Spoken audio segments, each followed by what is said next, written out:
একান্ন সতীপীঠের অন্যতম পীঠ হলো অসমের কামাখ্যা মন্দির। এখানে দেবী সতীর যোনি এবং গর্ভ পড়েছিল।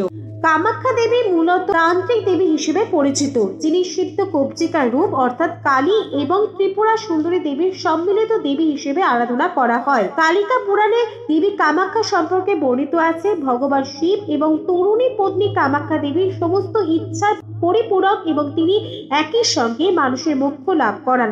তন্ত্রমতে দেবী কামাখ্যা সৃষ্টির আধার হিসেবেও পরিচিত। অসমে কামাখ্যা মন্দিরটি বারে বারে ক্ষতিগ্রস্ত হয়। 1565 সালে কোচ রাজবংশের রাজা নরনারায়ণ এই মন্দির পুনর্নির্মাণের কাজ শুরু করেন।